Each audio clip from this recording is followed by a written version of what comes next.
Hello, everybody, and welcome to the fifth round of the J2iCS Endurance Series here from Aragon. It is GTP cars, as always. It's 90 minutes, as not always, but as it is here tonight, returning to the normal distance after Road Atlanta 2 weeks ago.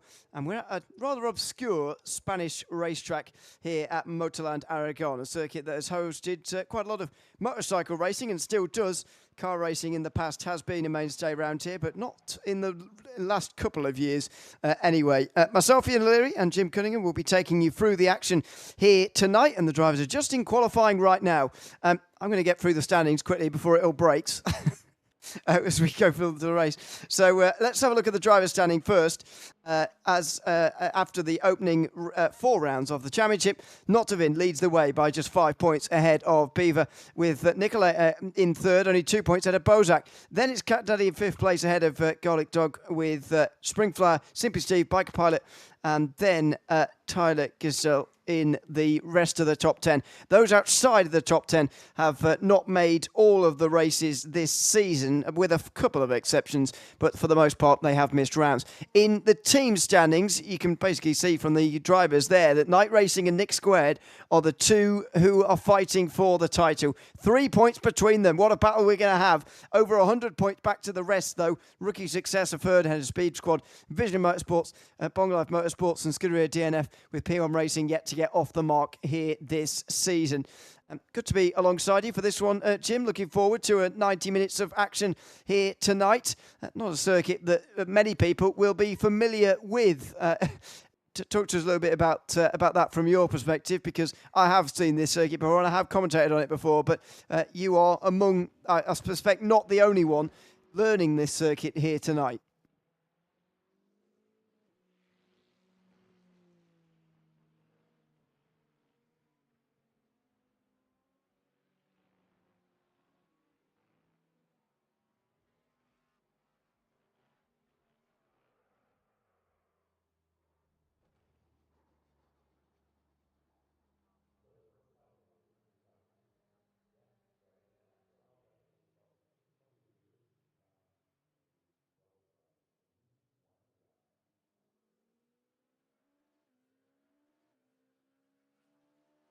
Yeah, yeah. Yeah, absolutely. It's done some sort of lower level open wheel racing in the past. The World Series by Renault, when that was a thing, was round here. That's actually the first international event that ever came here. But as it's got older, this circuit, it has hosted motorcycle racing a little bit more often. That effectively the only difference between this circuit and that motorcycle track is the final corner, which will or the final section of corners, I should say. We'll take a look at a little bit later on, because there's nobody out there to show us right now. But it's a long looping left-hander in the motorcycle version, which is available in iRacing. We're using the narrower and sort of sharper braking zone at the end of the straight. I personally wish we'd miss out the big chicane through turn 12, 13, 14 and 15, to be honest. I don't even know if that's an option in iRacing, but it's certainly not used in the real world. Speeds would be very, very high going towards the final hairpin, I suppose, which is maybe why they do incorporate that chicane, as Jason Winooki just improves right at the very end of the session to 6th place. Yeah, it's an interesting racetrack, nevertheless. Hopefully we get some good racing. We're up in the northeastern part of Spain, so the time of year, it is getting drier and hotter, and a lot of drivers this week have been complaining about the lack of grip on this circuit. Can get very windy in Spain, all over the country actually, more so than in a lot of European countries elsewhere, and that blows, and you can see the surroundings here. There's not a lot of rain, and so there's a lot of dust on the hills, as you can see around from these camera shots. Wind plus dust equals landing on the racetrack, and that's not great for slick tyres, and especially for prototypes that are trying to get up to speed. One of the big talking points here tonight is going to be getting up to speed on cold tyres. We were already looking at a bit of vision in practice, Jim, before we came to air. They were really struggling to get the tyres up to temperature.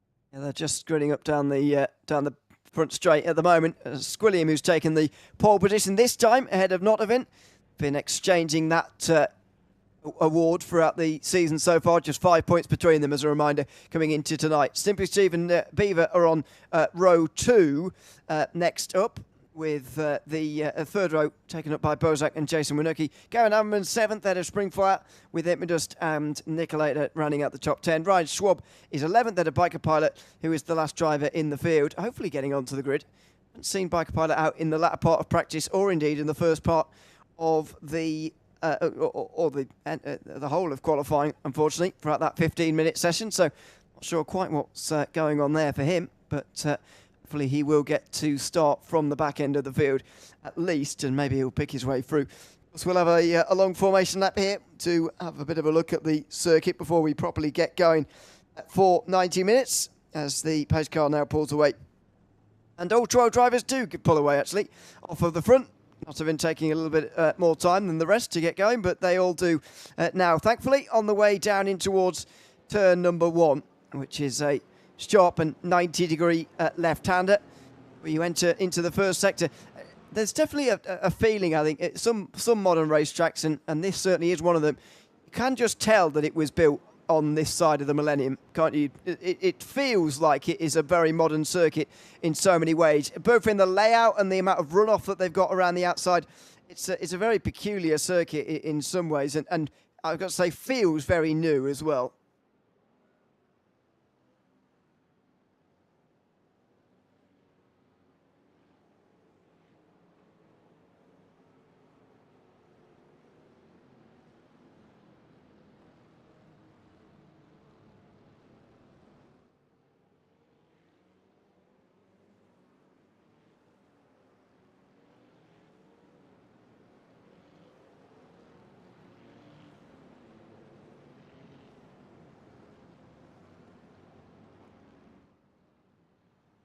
I think it could be tricky. You know, this circuit is not overwhelming, or it's not overflowing, rather, with overtaking chances. Turn 16 is a decent one, but because of that chicane we have to halfway down the back straight, it does make it a little bit more difficult to make that pass. So makes it a shorter braking zone, and coming down from a lesser speed as well makes it all the more difficult. So that's one of the chances. Turn 1 is okay of a chance, I suppose. In the first sector, if you can start side-by-side racing, it's quite easy to continue it, and you'll see what I mean when we get going, but actually starting off a battle like that is going to be pretty difficult. As you can see, up towards the front, great split of manufacturers. On board with Squilliam here, he's in the Porsche, just weaving around at the moment on the back straight, on that way towards turn 12, right on this back straight. Barely see it until you get to the braking zone. Even at this low speed, you're wondering where you're going to turn in for it. There it is. It does catch you off guard a little bit. Put the practice in, though, you can get that braking zone down in time. We've got Ferraris and Acuras and all sorts up towards front as well. Cadillac alongside us for Nottavin as well. Good spread of manufacturers again, ready for 90 minutes of racing. It's going to be a long and difficult race for everybody, as all these races are here tonight.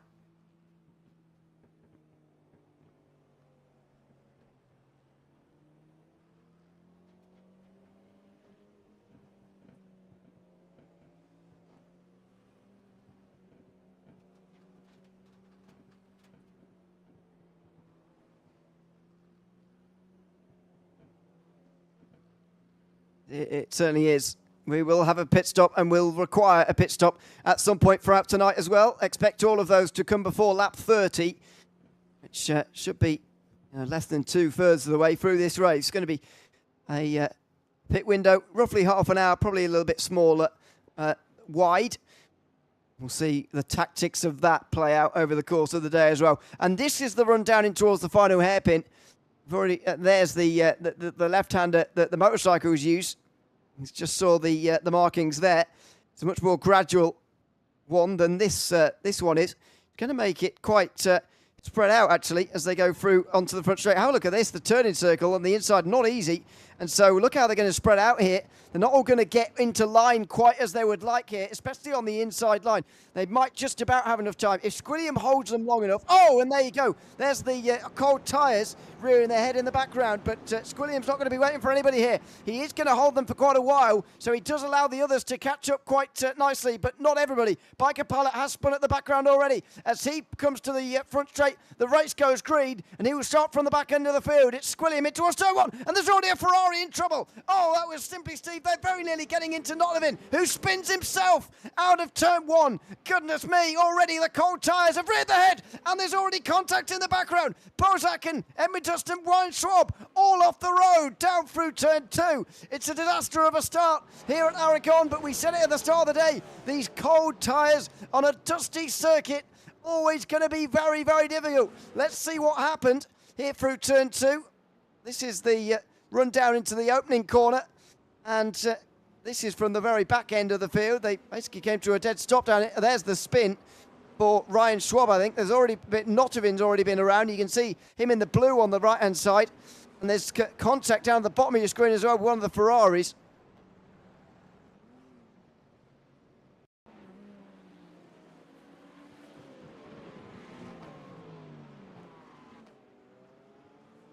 This is later. Oh, late on the brakes, and right bizarre one actually. Finding themselves into the wall. Oh dear, and not a great rejoin, I've got to say.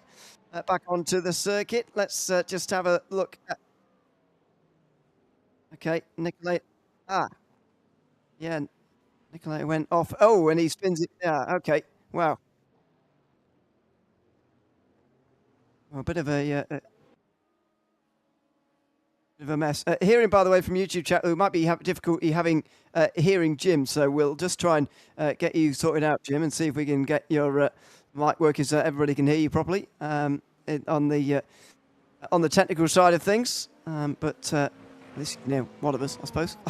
And I hope you can see as well. I'm pretty sure that everything's clear. Over the line, and Squilliam leads ahead of Beaver. What a great start from him. What a great start from Nottavin alongside, and this is the perfect start for Beaver, if you like.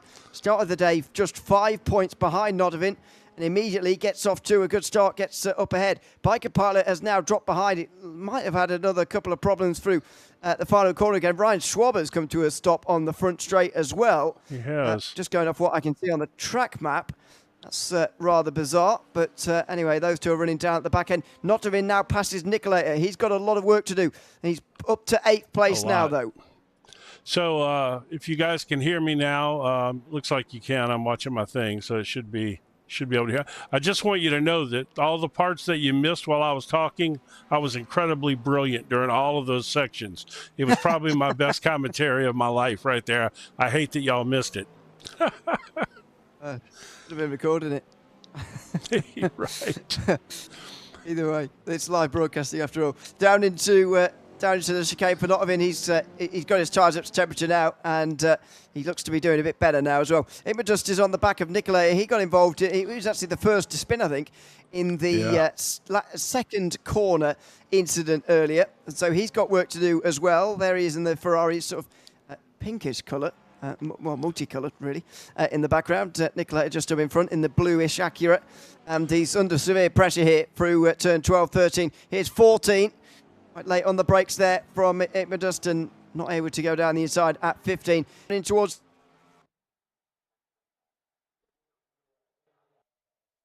What's happened here? Oh, that's a good question. There we go. Oh, no, they're all back again. It's all right. Down towards the hairpin. And Immodust is having a look, but he's not going. Now, if he's forced Nicolator to brake too late, then he'll be okay. But no, Nicolator holds on well to 9th place. I tell you what, I hate that we had those incidents early in the race. I'm going to go back up here to the front for a minute and just see how things are going. But I tell you what, it's going to make it exciting because we got two really fast guys, Nicolator and Nottavin, who are both now back in the pack. And they're going to have, we've got an hour and a half here for them to work their way up to the front. It's going to be very entertaining watching those guys come through the field. You know what I mean? So I hate that happened, but by the same token, I think that we're going to be rewarded with some impressive driving. So that's going to be that'll be fun. Yeah, it will be.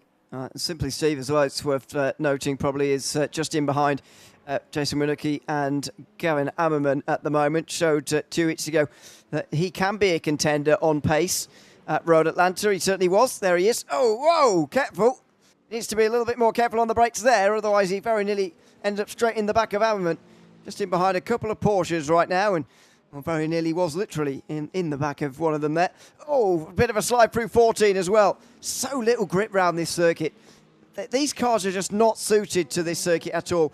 These cars like high speed, high downforce racing just isn't really the high speed corners that these GTP cars enjoy. And their weight as well doesn't help around these slow speed corners like this. We've already spoken about cold tyres at length, but even in normal driving, it looks very, very difficult out there. So I noticed here on the incidents that it looks like Eat My Dust has had some sort of incident. Let's go see what that's all about.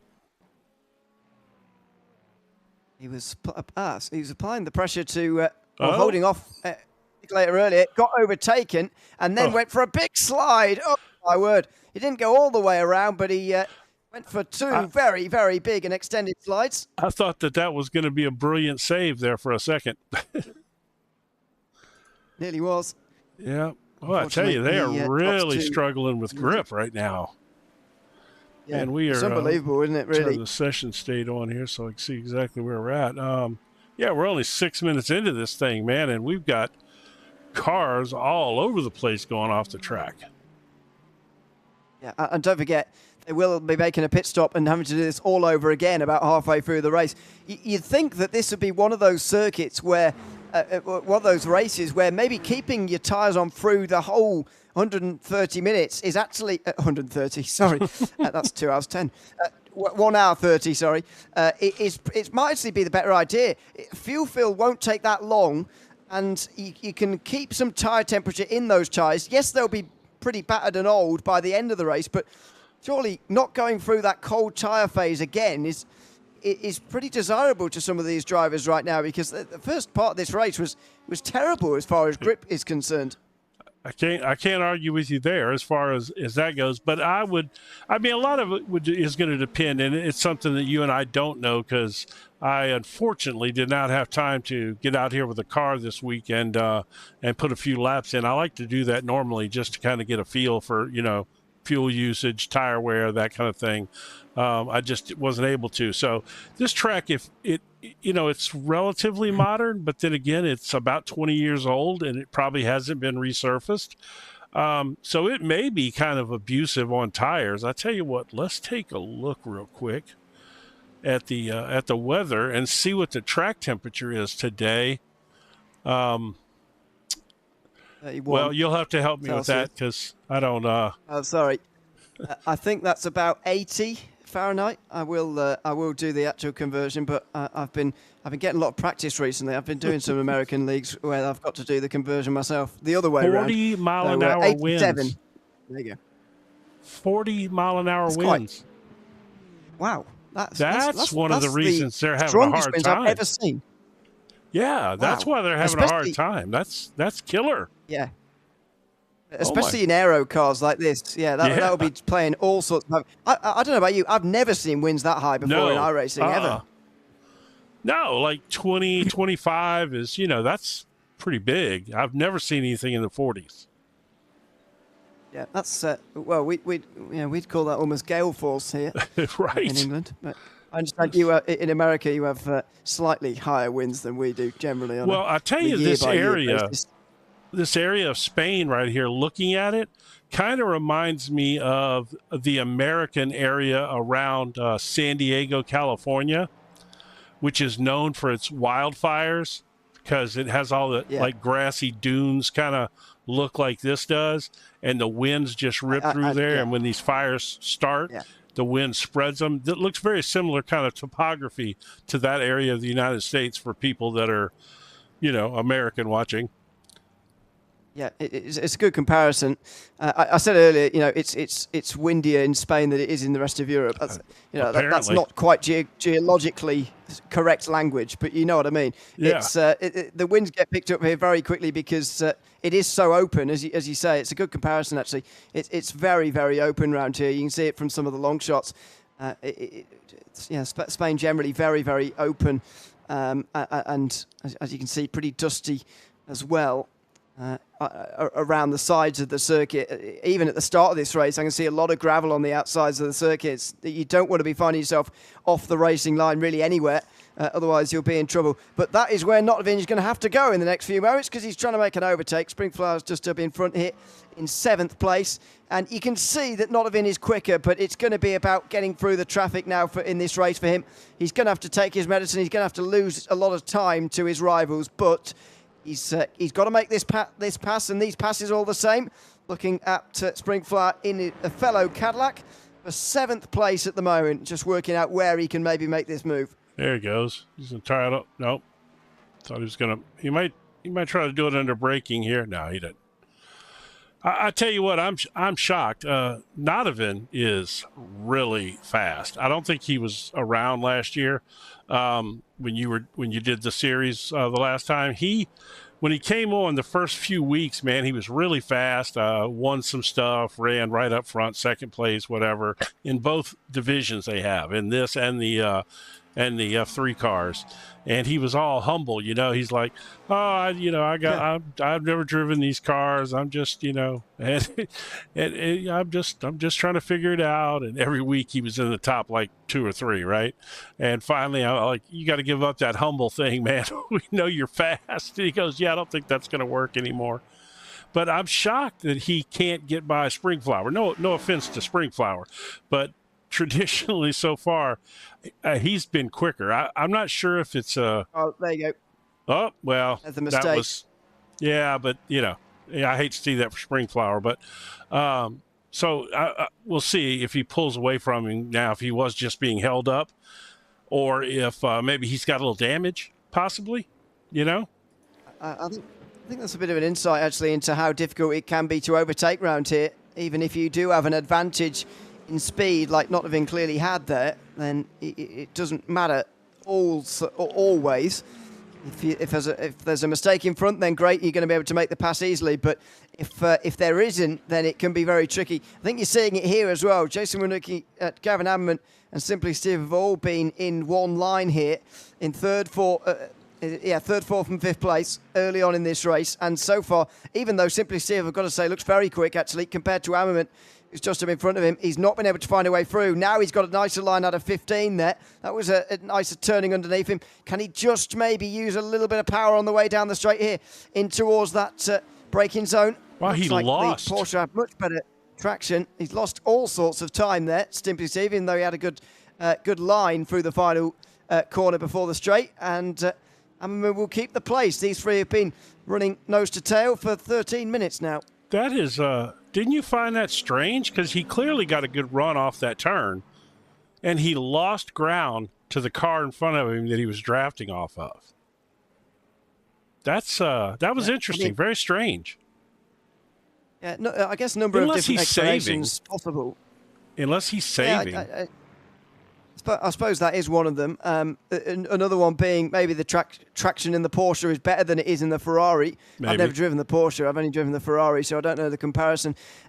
Second one, it used to be a thing in the old LMP1 days where you could use your hybrid energy, and these cars do have electrical energy to help the normal combustion engine as well.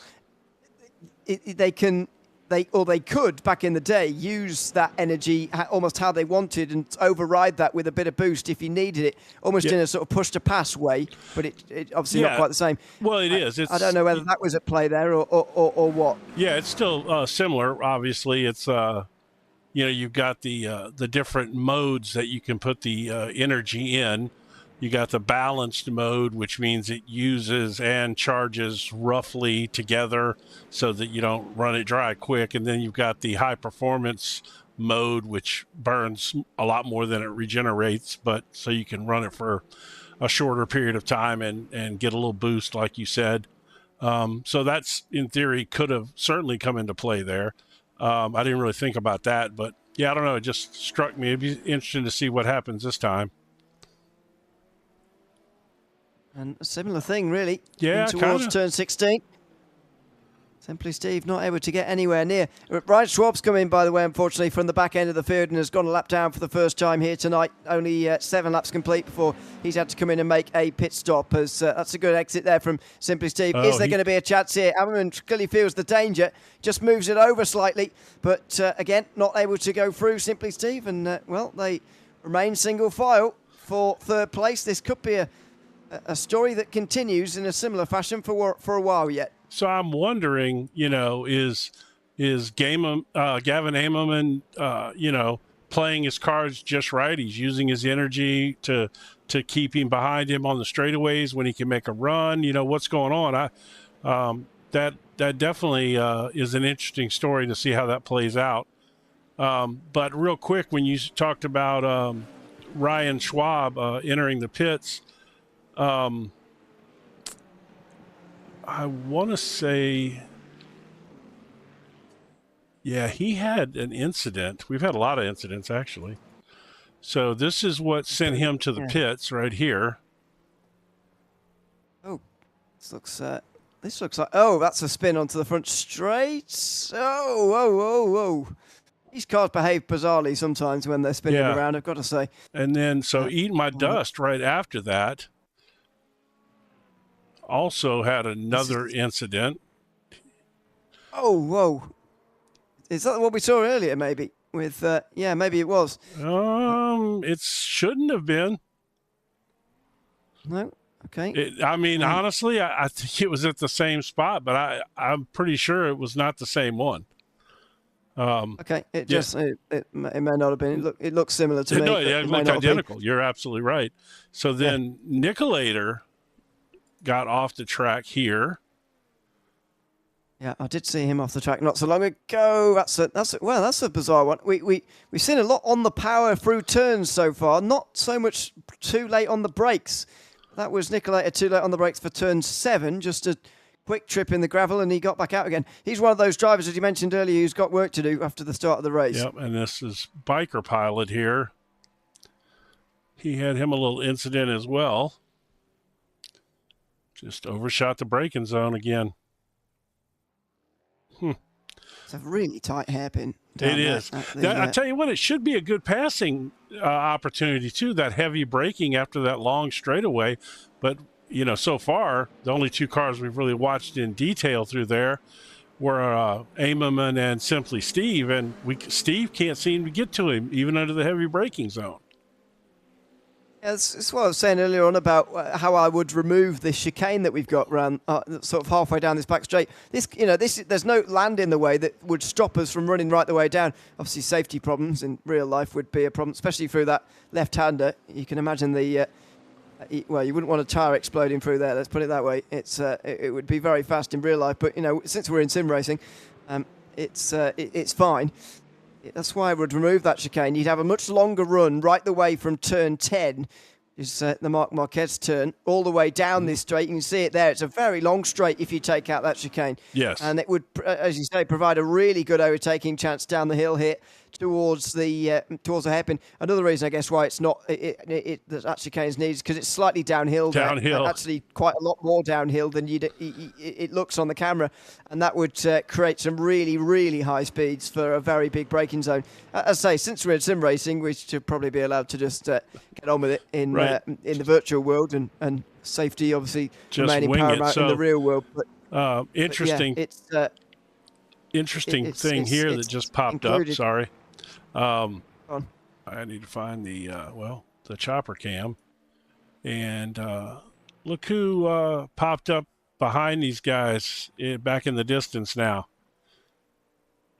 The old Nodovan has gotten to where he's got those guys in sight up there.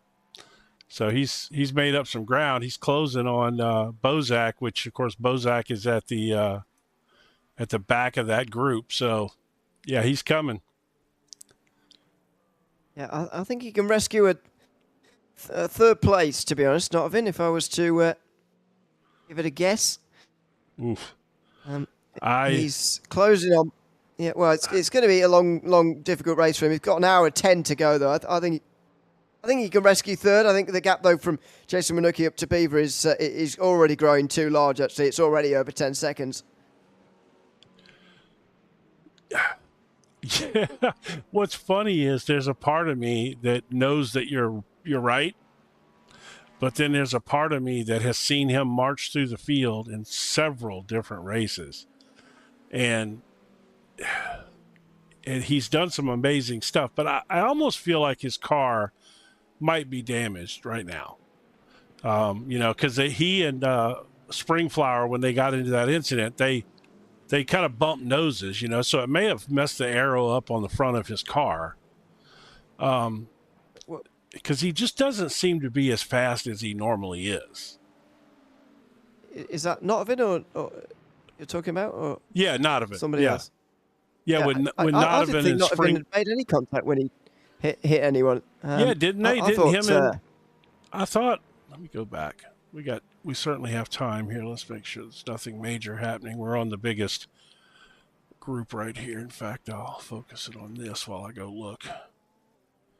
Yeah, I'm because anyway, I thought it was just through turn one. Notovin dropped it on the exit and just had a spin on his own. Maybe he did make contact somewhere I didn't see, but I thought it was just a spin. You might be right. He got away with it. I don't know. It was 20 minutes ago already in this race.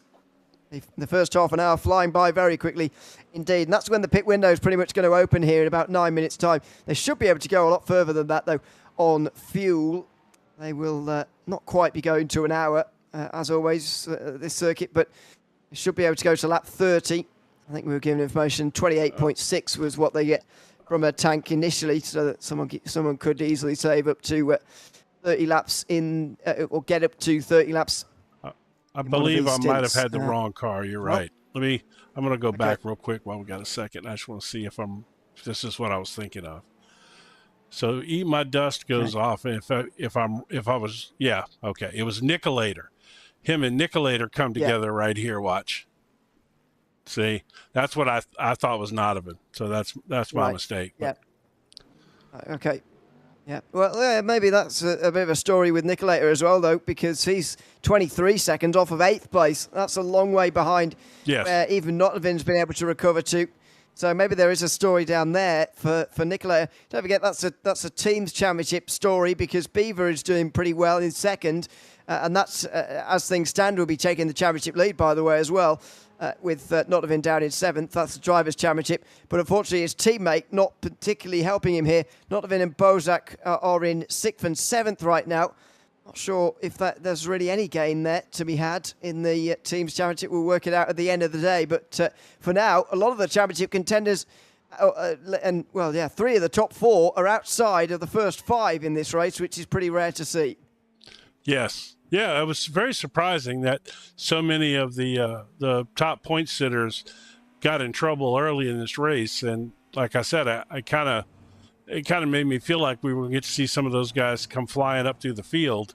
But like I said, Nicolator probably does have some sort of damage there because just doesn't seem like he would be 25 seconds behind 8th place otherwise. It seems like a long way. It does. Really. I can't believe at the moment he's not that far away. He's about half a lap down already, which is even more surprising, perhaps. He's just put a lap on Brian Schwab, I think. He's just got past him. He's right on his own, Nicolator. Although he is being caught by Emidust right now as well. So we will we'll check in with that if it becomes a battle. There it is on the screen. Oh, yeah, they're still... they're a second and a half. Everything's kind of settled out right here. These three are really the only battle, and they've even kind of spread out a little bit. I mean, this is what I was talking about earlier on with this circuit. It can be very, very difficult to overtake on, and that's what we're seeing at the moment. Although I think that Jason Winooki and Gavin Naman are actually quite similarly matched on pace, and so they might not be passing each other anyway. But this is the closest battle on the circuit. Simply Steve has just dropped back in a couple of moments in the last few laps, though. He has. Probably the most notable change in the recent past. And I think you were right about Eat My Dust. He is definitely inching closer to Nicolator back there. If it gets a little closer, we'll pop back and see what's going on there, because he's almost got it down to a half second now. Well, that's like a little mini corkscrew right there. That little chicane. Here, you talked about this being downhill right here.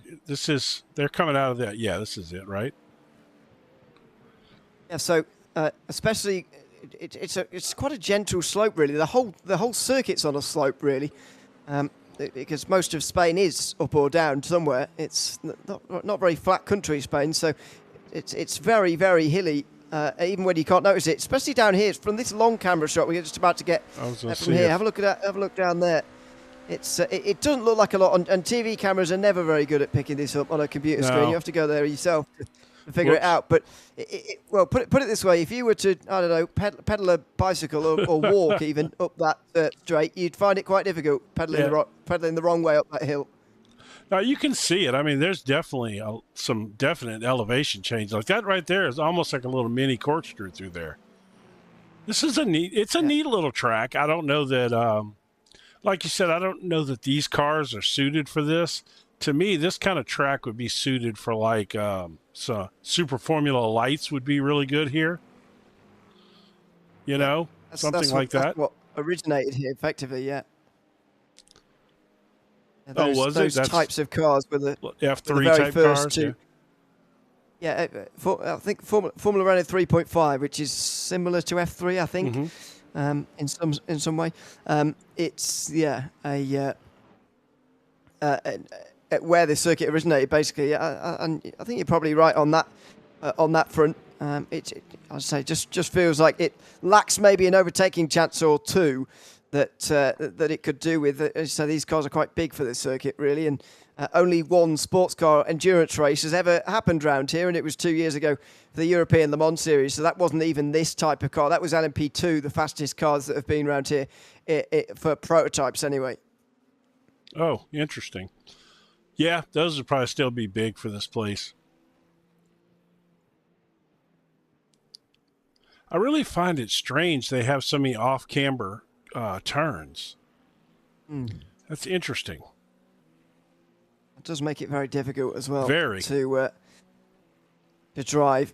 It's compounding the tyre heat problems they're having early in the race as well. You don't often see, because they've got traction control, you don't often see such on-power sliding in GTP, but we certainly saw it at the start of this race, that's for sure. We'll see what Ibadas can do behind Nicolator here, because we've been following these three of Jason Winooki, Gavin Amman and Simply Steve for a while, and they haven't been able to do anything on each other. It seems that Ibadas is the first one we're really going to see in this race now actually close up to somebody after having a significant gap. Now can he actually make a move? Because so far only Notovin's really been able to do that in this race. And even he struggled to do it. Springflower really had to make a mistake for him to get by. Yeah. Well, was that the chance that Ibadas required? Nicolator without a great run through that final section of the chicane. He's not really close enough, though, I wouldn't say. Ibadas for a move down here. It would be quite brave on the brakes of him to do this. And as we mentioned on the walk lap, it's a very difficult to get round. Nicolator just broke a bit too late, and so he goes a bit deep now. And there's going to be trouble here. They just have to get on the power carefully up the hill here, and they are going to. It would just slip through on the inside line. Again, it had to be a mistake from the driver in front, but it would just only needed one opportunity to punish him, and he's up into ninth place. I think that's a prime example of, putting pressure on somebody, and the guy starts driving out of his mirror a little bit, and he tried to get back on the power too hard because he knew Eat My Dust was there, and it broke loose a little bit on him. And there you go, Nicolator down to 10th place. It's There's got to be something going on here. Whether it's damage for Nicolai or it is just a driver really not enjoying this circuit and having to get used to it, I don't know. It just goes a bit wide there. He's going to get away with it, though. Yeah, so something clearly is making Nicolai pretty unhappy here this evening. Yeah, I agree. Like I said, I don't know that it's the course. I haven't really seen him struggle anywhere yet, but it could be. I got to believe that there's probably a little bit of front end damage from that incident earlier. And at the pace he's going, let's see his laps. What's his best lap in this thing? 51.3. Yeah, he's 2 seconds. Yeah, he's several seconds off the pace, and he's not several seconds off the pace normally. So I got to believe that's a little damage. Which would be interesting to see if he takes a little extra time to try to fix that in pit road. Or is he going to come in early because the pit windows are not far from opening? Oh, it's simply Steve's off. Oh, they've all been pushed, and he's gone around as well. He's just spun round down there at turn 9. He went a bit too late on the brakes for turn 8 there at the start of that sort of mini corkscrew section, if we've been calling it. And he's just got it wrong here on the brakes. It's a slide, actually. It's not too late on the brakes. It's just a bit of a slide. And he's trying to get back on here. He's just gone all the way around. He's brought all sorts of gravel on the circuit. Notovin has to go wide to avoid. He'll be up to 5th. Was that Bozak? Sorry, that's Notovin. He'll move up to 6th. Notovin. Bozak will be up to 5th. Simply Steve down to 7th. Wow. That was a big one. Yeah, he's way back now. Golly. Yeah, that was I wonder again, with the amount of laps that we're in here, I'm wondering if these tires are starting to give way a little bit. Maybe, yeah. Just feel like a circuit that might be a difficulty in tyre wear. It wasn't a particular thing pointed out to us before the broadcast that it was going to be a massive problem. The cold tyres, warming up the tyres, was the bigger problem. Right. It's why I said earlier about maybe keeping them on through the pit stop phase. But as we all know, you can change tyres and refuel at the same time in GTP.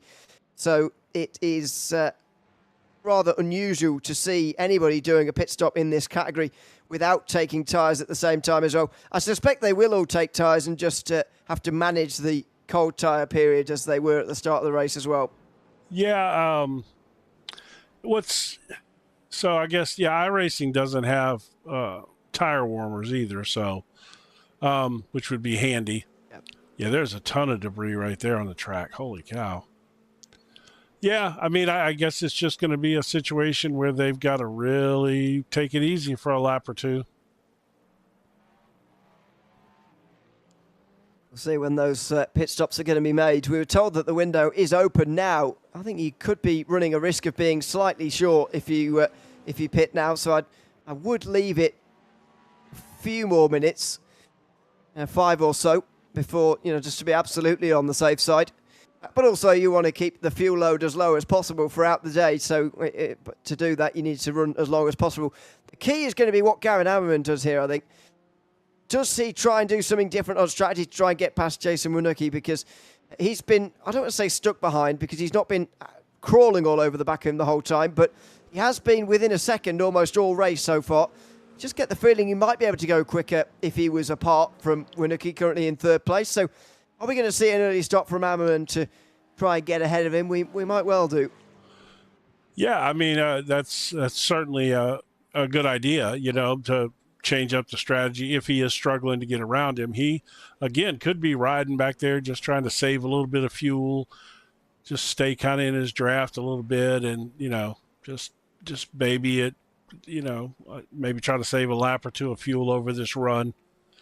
Even a lap can be huge sometimes with fuel.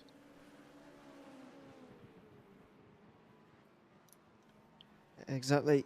Will he go for that longer run, or will he bite the bullet early here?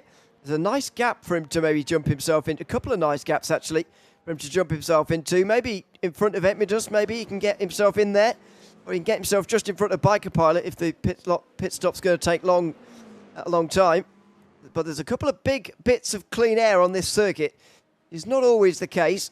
Sometimes you can wonder, well, it might be bad me stuck behind third place, but I could pit in and come out stuck behind ninth place. You know which one you'd rather be stuck behind. So Hammer's not in that position. He does have options here, but at the moment he's not using them. As I mentioned, he'll wait at least a few minutes before even deciding to come in anyway, just on a fuel basis here as he comes out of turn 15 again. He's getting nowhere near Winucki on the circuit. This has got to happen in the pit stop phase, you would have thought. Yeah, at this point, I just pulled the weather up there just to see if there was any change in the wind, and it's not. It's still 40 miles an hour. So, and track temperature's actually down a degree, so it's not getting slicker, you know. But that wind, man, I don't even know, you know, a headwind, these cars would have a ton of downforce. But in a tailwind, you know, it would be easy to go past your bro. Oh, he's making a run on him. This is the first time we've seen a run for Hamlin. He might have got that wrong. Oh, he's quite deep. And Winucki's going to try and come back again here through the outside of turn 2. Great racing between the two of them, but he's going to run out of space there. And Gavin Ammerman finally does make a pass. That might be one of the first passes we've seen absolutely on merit here as he worked out the sort of details, if you like, of the pass from, minute 1 to minute 35, which is where we are now. He's been working this one out for a long time, but all it took was just to turn underneath Winucki through turn 16, get a better traction through 17 and 18, which are difficult corners to get the traction down. But if you get it right, you can get that run onto the front straight and make the move at turn 1. And Gavin Ammerman has done exactly that. No need to worry about the pit stop anymore. He's made the pass work on the road. Yeah, that was impressive. In fact, let's go back and see that from the air up here. And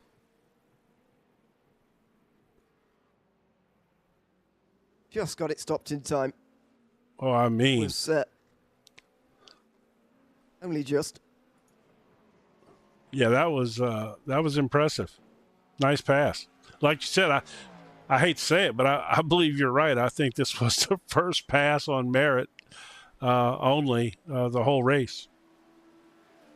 It looks like it. It seems like it to me anyway.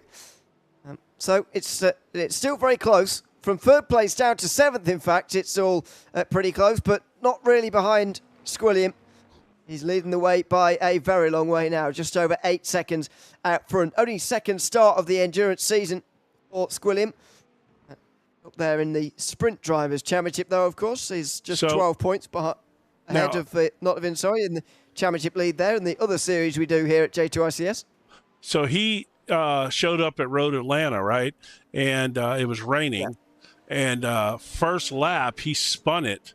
Going into that hairpin, the downhill S's area right before that, he spun it right there and got back in, I don't know, man, way back, like 12th place or something, 11th. And he came flying back up through the field in the rain, and he had made up so much distance. And he spun it at some point in time along the way. But man, he gave us an hour of just super exciting stuff. He was 3-4 seconds faster than other people in the rain. He was tearing it up. It was so impressive to watch. It's a very good driver at Squilliam. We've seen that for a while now. And leading this race by 10 seconds, we just saw Beaver there. Second place in the championship, gaining points so far. Gavin Ammerman currently in third place and driving away from Jason Winucki now as well, confirming really what we suspected earlier, that he was being held up, but it wasn't dramatic. He's just gently pulling away now. Ammerman is only 13th in the standings because he has missed a round. It's not very much joy really this season in the Endurance Series. Not a single top 5 yet, but looking pretty strong tonight. He is definitely having a nice run tonight. That was a really nice pass, and obviously a place that's difficult to pass. So that was impressive. This is a nice run for Jason Winucki. I mean, it really is. Yeah. Really at 5th place in the Drivers' Championship. Looking over his shoulder really more than the head, but gaps similar around him, in front and behind. Can hold on to a top 5 at the end of the season. I think that'll be very impressive for him to do, but If he can hold on to a top 5 in this race, I'd argue that's even more impressive. He's got some serious drivers right behind him. Bozak is the first one queuing up here. Not of him will be catching as well, although not quite as quickly as his teammate. Simply Steve is not too far away either. This is where the action has been so far in the race and continues to be, as well, as we're just over 5 minutes from halfway. It really has. It's been third place down to 6th or 7th has been where all the action has been in this race. I wonder if this is just I'm just thinking out loud here. I wonder if Winecki's tires maybe starting to fade on him a little bit. It seemed like Ammerman just all of a sudden was able to pass him, and now Bozak has caught him, and even Nodovan is closing the gap slowly. Actually, he's really starting to appear in the pictures now. He is. Yeah, he's about to get it below 5 seconds to Bozak. It's very congested at this part of the field. That'll be the concern actually for the leaders here, Cunningham and Beaver. While they're not nose to tail, they will have to think about this when they're making their pit stop as well. They can't afford to come out behind these guys because they are quicker and they will be held up if they end up behind them. 49.0 from Nodovan just came in. Just a bit slower as Nodovan comes in. That might not be the worst idea. He was just coming under a bit of pressure from Simply Steve there, but just before halfway decides to come in already. Yeah, I don't know if that's a bad choice or not. I don't think it is. I think it might be a good choice. Let's see if he changes tyres here. Oh, definitely, yeah. Yep, he does. So this is going to be a first view for us as to what the cold tyres look like. And Jason Winecki's not even on cold tyres. He's off the road. That's down at turn 7. He's off in the gravel on the outside line. Hopefully there wasn't contact with Bozak. Let's see. No, nope. He just... Yeah, I think his tires are going away for him, man. I really do. I think that's what's happening to him. I'd be shocked if we don't see him come in this lap. And maybe he will decide to come in. Although if he's struggling now at this point, then he's got to do more than what he's just done on another set of tyres in the future. Right. So that could be quite difficult as he comes back out again. Heatman is also in pit lane right now as Nodovan tiptoes his way out of pit lane. Look at this. Just looks slower visually, doesn't it? This is difficult stuff on the outlap. And don't forget, on cold tyres at the start of this race, he spun round at the very first corner. He did.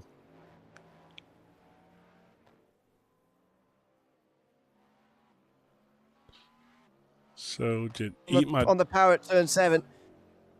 Eat My Dust just went into pit, or no? Yep, he did. Yeah. He's still there, actually. He's not found his way out yet. No, here he comes. Just out behind Amman, actually, and Bozak, who just slipped by him. Biker Pilot also now comes into pit lane. This is difficult stuff for Nodovan now. He's just about up to speed, I think, but it's, as you said earlier, with the new tyre model, it takes a long time to get yourself up to temperature again. Well, at least at this point, they're not, ice cold anyway, so. No, it's twitchy, though. You saw the back end want to step out right there. It's still quite cold. Yeah. For these guys at the moment, still quite cold. And Nodovan now makes his way in towards the hairpin. There's the shot, by the way, of shows how downhill it is on the way down here. You'd reach some real high speeds if you had that had no chicane there. Through the corner, now out of these two tricky traction zones as well. He's up onto the front straight and doing all right. It's so difficult. This is the reason why the undercut doesn't really work, because when you're on cold tyres like this, it takes you so long to get up to temperature that you actually, by the time you're actually up to speed, you're not really gaining anything anymore because you're just regaining the time you've already lost. Now, It is true that the others will have to come out and deal with their cold tyres, but as we've seen before, you'd rather have the track position and be heating up your tyres than trying to pass somebody. So what's interesting here is Winecki did not pit.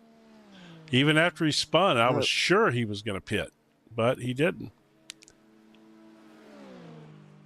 I guess he's trying to take it long and wants to have the, best tires he can. I mean, we're literally less than a minute. We're a minute away from halfway point in this race.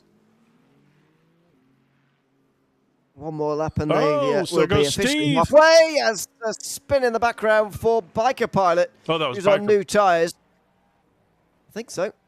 Yeah, that might have been Biker Pilot. You're right. Was it? Oh, no, excuse me. No, that was Steve, I think. Was it? No, that was Eat My Dust, I think.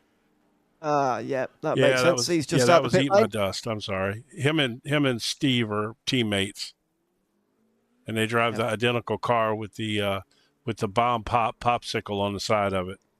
I wish I had a bomb pop right now. I chose someone with entirely the wrong car and colour, so I've got no excuse. Ewan just goes for a spin at penultimate corner. That's just new tyres being a problem there. So, Simply Steve's in. Will he be ahead of Notovin after all of that, though? Because he was chasing him before the pit stop phase. Now he's coming out the pit lane. He's going to get out ahead of him initially, but can he hold on here? This is going to be such the interesting thing when we sort of see these pit stops working themselves out. Yes, you lose a lot of time on the cold tyres, but you lose even more if you go for a spin. And Simply Steve's position is very short-lived. True. Well, there you go. These tires are a nightmare, man. Wow. That was the very first corner on the racetrack. The first other one. Obviously, the pit exit has a couple of corners in it, but that was the first corner where they had the full racetrack available to him, and he spun round immediately. He won't be doing it again because he'll rein himself in now, but the damage is done really. Notovin's passed, and he'll be ahead by a long way. Yeah, a long way. At this point, he's already, 8 seconds back? No, almost 9. 10 yeah, 9 now. It's a warning to the others. Sure. What do you do here when you're Ammerman and Bozak, especially fighting over that last podium place? That's going to be one of the most interesting fights for the remainder of the race, I think. It's going to be Ammerman rather versus Bozak for that third position. 3 seconds between them. Well, when do they blink here? It seems to me like they want to be out there for as long as possible before they actually decide to go into pit lane, but they won't have that much fuel on board anymore anyway, since we're on lap 26. Yeah, I'm still shocked that Winecki hasn't pitted. I don't know. I sure seemed like his tires were really falling away there, but I don't know. Yeah, I think you're probably right that it would have been beneficial. But, however, I'm not sure it would have actually made that much of a difference for his race. I mean, he's got 10 seconds behind him, 15 seconds in front. I think he's kind of bound to finish where he's going to finish anyway at the moment. I'm not sure this can be right, but timing and scoring says that his last lap was his fastest lap of the race. Wow. He has got those tyres under control again in that case. Yeah, I mean, it was. This one he just finished was a little slower, but yeah, his last lap before that one was his fastest lap of the race, which was a 1:48.62. In fact, here, let's do this. Pop this up for a second on the scoring tower just to kind of show you what the best laps of the race so far have been. Obviously, Squilliam is the only one that ran in the 147s. He's quick. Yeah. Well, I have to say, whoops, I clicked that by accident. I have to say that I'm a bit surprised that Ammerman ran that time. That just goes to show you that my tire theory was completely off base. The lighter fuel is paying bigger dividends than the tires are hurting him. So, but anyway, that gives everybody a look at the fast time so far in the race. We'll maybe. Wow. Apparently Notovin just put the fastest lap of the race up just now. Yeah. There's a real battle going on between new tyres versus light fuel at the moment. It is. So you'd like both, but that's never going to happen. Nottingham got the new tyres on, but a very heavy fuel load. He's just gone slightly faster than Cunningham has, who set that a little bit earlier, but was on the old tyres and lighter fuel method. So it's a bit of a battle. I think tyres are probably the ones overall that are the better ones to have, but there will be some outliers, as you just said. There will be some outliers. As they get on lighter fuel, there will be some people going faster. As Nicoletta comes into the pit lane, he's, by the way, not even done a 49 yet. That's how much he's struggling here so far today. Yeah. Yeah, he is. Again, I think that is that's an indication that that there was some damage from that earlier incident. We'll see if he didn't stay in long enough to get any damage fixed, though, did he? I don't think he stopped at all. No, he didn't. Yeah, he must have had a drive-through. Oh, my gosh. 16 incident points, by the way, before a drive-through, and then you get another one for every 8 after that, so he might be on course for another one if he's not too careful. Bozak, Winnicki and Springflower all into the pit lane here, by the way, at the end of this lap. So Nottingham's going to be licking his lips now and seeing where he can get up to. It will be top 5, but will he get his teammate? I think is going to be the interesting one here for Nottingham. He's been on those new tyres now for a few laps. And he's coming out the final corner. His teammate needs to get a move on with this pretty quickly. Otherwise, he's going to be overtaken to a real big degree here. Over the line, Nottingham is ahead of all of them. Yes, by a good bit. I mean, I don't even think there's only Winnicki's the only one that's moving, and he's not even out of pit road yet. Yeah, Nottingham's going to be 10 plus seconds up the road, man. That's not a huge surprise. The one for me is Bozak being in the pit lane for so long. That is a really long stop, a painful stop. He might have sped into pit lane. That's the only thing I can think of because that took ages. Maybe he had a little damage or something he was trying to get fixed. Figured that would pay off, you know. I don't know. I'd be quite puzzled if that was the case, considering the speed he was doing earlier. So Winnicki is now... There then on, oh, go ahead. He's behind Nottingham, but that was that was there before because of Winnicki's spin. So it's really going to be about whether that Porsche can stay ahead of Simply Steve, because that's 2 drivers who've had a spin while they weren't together on the racetrack earlier. Winnicki had a spin, obviously, before he made his stop, and Simply Steve just afterwards, and they're going to converge on each other for 5th place very soon. So,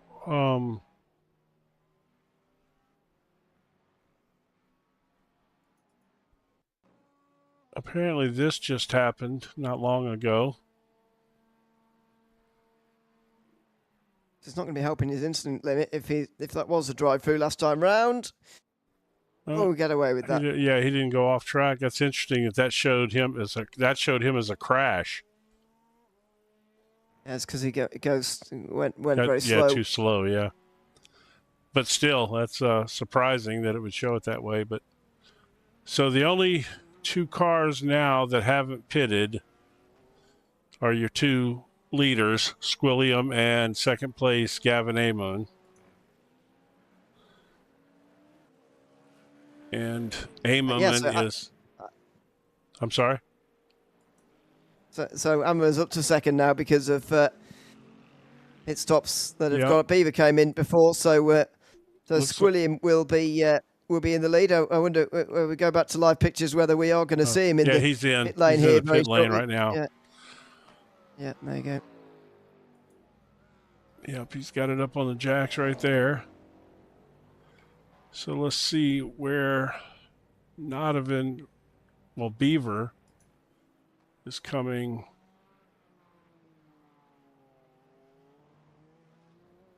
Well, he's not going to be very close here, Beaver, because the gap was quite big beforehand, and he will have had the cold tyres going on here. So the question is going to be for Ammerman staying on the podium here, I think, but even that's going to be not much of a question. Squilliam comes out the pit lane just as Beaver's going into the final corner.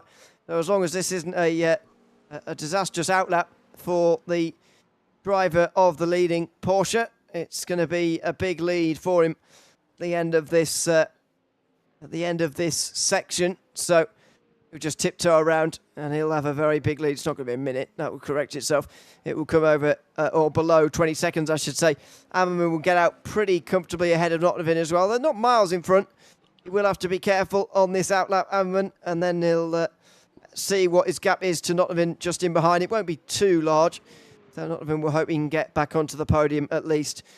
And further behind, Simply Steve did get past Jason Winooki, who's down to 6th place now. Bozek's behind all of them after his very long stop. Yeah. So another interesting, of course, Beaver got back by Ammerman. Ammerman's off the track with cold tires.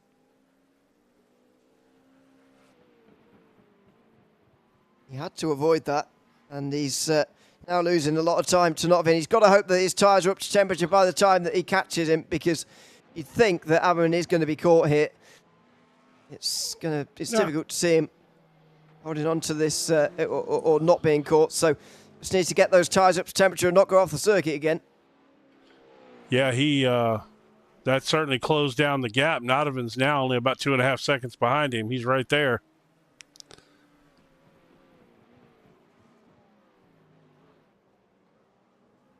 Into the chicane.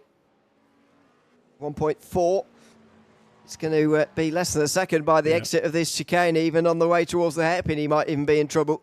This time round, although Nottavin is quite a long way back. There's no disadvantage in straight line speed for cold tyres, so there shouldn't be a problem with holding on for now. And he'll hope that at the end of a lap, he's got them up to temperature, and you can see him still trying. It's not a great thing to do right in front of somebody, because you're effectively saying to them, I'm really not happy with the tyres I've got underneath me at the moment, so feel free to attack me for it.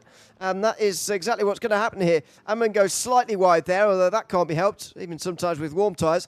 Now, though, this is the difficult part. The traction zone from here is really difficult on the opening lap. And we've seen cars spin around. Even just did not so long ago through exactly there. Nottavin gets close towards turn 1, but can't get through.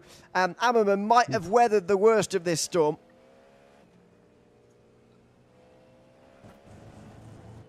I don't know, man. Nottavin's driving like a shark with the sea's blood in the water. Yeah, he's not quite up to temperature yet. Ammerman, oh dear. You can see it, by the way, he went wide through turn 2. And you can see, by the way, that Nottavin's got him on a string here. He's just able to place that car way easier than the Porsche's able to here. And he might go around the outside. No, he's going to switch back again. Look at the way he's got control over his car way more easily than the Porsche on cold tyres. And Nottavin does go through. Ammerman's going to hold on the outside, or try to, but he can't get it. And Nottavin is through into 3rd place. It's that tyre warm-up phase that he's got absolutely right here, Nottavin. He's gained so many places throughout that phase now. And Ammerman loses his podium position. Yeah, well, let's see. I mean, he was fast earlier, so let him get another lap on them tires, and to where he gets totally comfortable with them and he can trust them again. And then we'll see if he makes up any of that ground. Meanwhile, Nottavin is certainly opening the gap up a little bit. You would have thought that in normal pace anyway, that he'd be able to do that, but anyway, the fact that he is actually doing it on the way towards the final corner is very good news for him, and he will take 3rd place now, I think, all the way to the perhaps to the end of the race. So the questions are going to be further behind. That group we had from 3rd to 7th earlier is really 5th to 8th now. Yeah. Where it's all very congested. And I think that's where we're going to see battles, any remaining ones, if there are any left in this race. Yeah. You got Ammerman and Nottavin, and then, there's really not anybody else that close to each other. Let me go here to the chopper cam, and let's see if we can get a look and just kind of get an idea of some of these gaps. You got Winooki there, and Simply Steve is about 8 seconds in front of him. So we can't even really see Steve in any of these shots. And then Spring Flower, he's about 4 seconds behind Winooki. Oh, Nicolette is off again.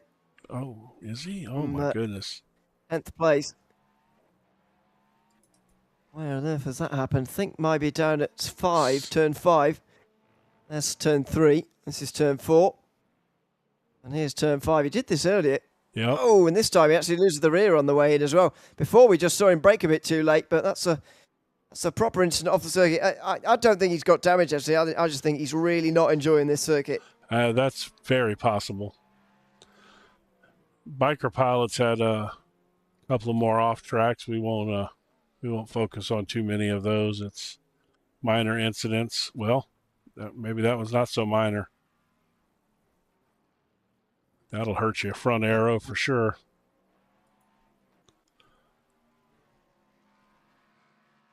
So that gap is still staying about 4.5 seconds. Donovan's kind of opening it up on Ammerman here a little bit.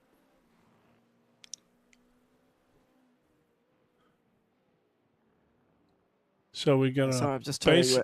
We're basically. Go ahead. I'm sorry. You go ahead.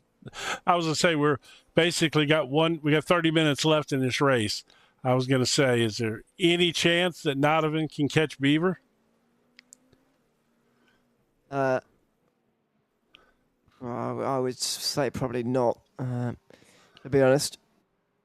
Yeah, he's shown decent pace, but I mean it's not nothing too major over Beaver. What we saw in qualifying for him, he's gonna have.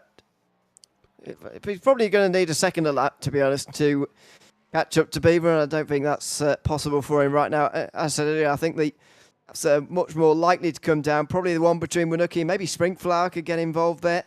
Bozak's catching Springflower at the moment as well. The gap's dipped below 10 seconds now, so I think if you're looking at battles that are likely to emerge before the end, then those are probably the ones. As Squilliam sets another personal best. I don't think it was quite quicker than Nottovin's, though. Just a 10th behind his best lap of the race. So, showing, I think new tyres have been the better thing to have rather than lower fuel. I agree. There were some exceptions that you pointed out. Beaver's just set a personal best as well there. Yeah, well, that being said, but Nottovin's only a couple of tenths faster than Beaver, nowhere near a second. So he would really have to turn it up, or Beaver would have to struggle a little bit for anything to materialize there.